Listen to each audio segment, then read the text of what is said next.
The movie Wailing is thought to be one of the most successful Korean horror movies because of its smart structures and subtle symbolisms. There are some hidden details of the movies that you might be missing if you are not familiar with Korean cultures.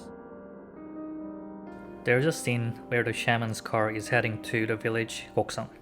Look closer and you will find out the car is using left lane. In Korea, we use right lane for traffic, so the shaman's car is using the opposite lane. This scene implies that the person in the car is foreign and non-Korean being, that is intruding the local territory. Countries like UK or Japan, like island countries, use left traffic lanes, and in the movies, this scene indicates that the shaman who takes left traffic lane is related to the Japanese man who is thought to be the antagonist in the movie. This scene passes by pretty quick, so unless you actually know the meaning of the scene, it's easy to miss. The director of the movie is known for his emphasis on tiny details, so I think he intentionally put this scene to give audience some clue. The main protagonist, Jong-gu, met Shaman Il-kwang to save his daughter, and during their conversation, Shaman Il-kwang changed his clothes. Shaman was wearing white clothes that remind Korean traditional shaman outfit, but he was wearing Japanese traditional underwear, hundoshi. When I first saw this scene, I thought it was a little weird because hundoshi was pretty noticeable and most of Korean people would notice something unnatural. But Jong-gu didn't seem to realize Il-kwang was wearing Japanese underwear, probably because he was blinded by the belief that the shaman is here to help him. Obviously, the director intentionally inserted this scene to give audience some clues that the shaman is affiliated with Japan. On surface, Il-kwang is pretending to be Korean shaman, but deep inside, Il-kwang's identity is foreign and not local.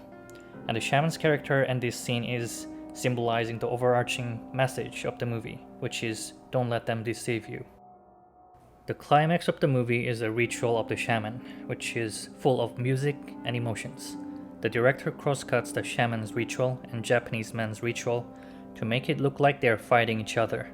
This editing is to confuse audience. When you look in more detail, you can find something strange in shaman's ritual, especially the scene where shaman puts knife on the wooden sculpture of protective god in village. In many Korean villages, we have this wooden sculpture of god that shields the village from evil. And it's obviously strange that he stabs and cuts the sculpture if his intention is to save the daughter. This scene shows that Il-kwang is disabling and mocking the protective god. As the ritual goes, the daughter is in more pain because Il-kwang was actually helping demon possessing her. Then what was Japanese man doing in his ritual?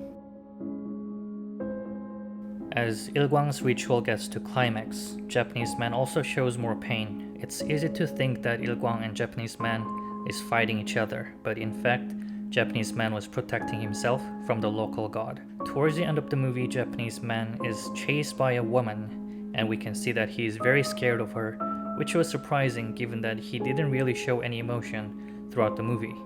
And it's because the local god is chasing him to erase him from the village. So the ritual of Japanese man was not to curse Jong-gu's daughter, but to protect himself from the local god.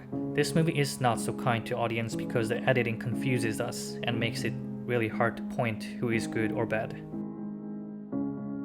When shaman visited Jong-gu's house, he found that crow in the pot. Il-kwang said that this is bad sign and crow was put here to curse the house, but it's actually the opposite. In the movie, crow symbolizes good. In some Western countries, it seems crow has bad reputation and thought to be sinister sign, but in Eastern countries, crow often is thought to be a lucky sign. That crow in Jong-gu's house indicates that the protection or the luck of his house is gone. The fact that crow has dual reputation in different parts of the world makes it such a confusing symbol in the movie. But again, the director wanted to confuse audience, so I think this is a smart device. On the other hand, moth symbolizes evil. Just like in Western movies, we see flies or moth when demon is near. Towards the end of the movie, we see shaman's car hitting so many moth, and this means that the Japanese guy fully transformed into the demon and commanding shaman to come back to the village.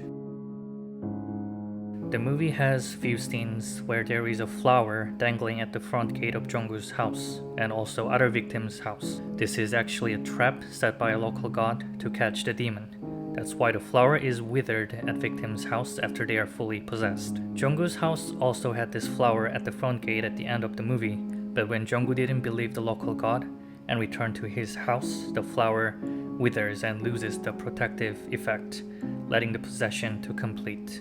After Jungwoo's family is killed, the director shows withered flower, indicating that Jungwoo's suspicion cost lives of his family. Although Jungwoo should have listened to the local god, I still think the god could have been more kind in explaining what the situation was.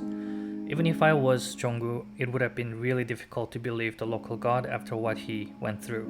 In general, I think the movie absolutely did a fantastic job in unfolding the story and its main theme, which is the belief and disbelief. The movie shows that in the absence of belief, something evil will crawl in and seed the suspicion in your mind, and the movie melted the message in such a subtle and smart way. Thank you for watching.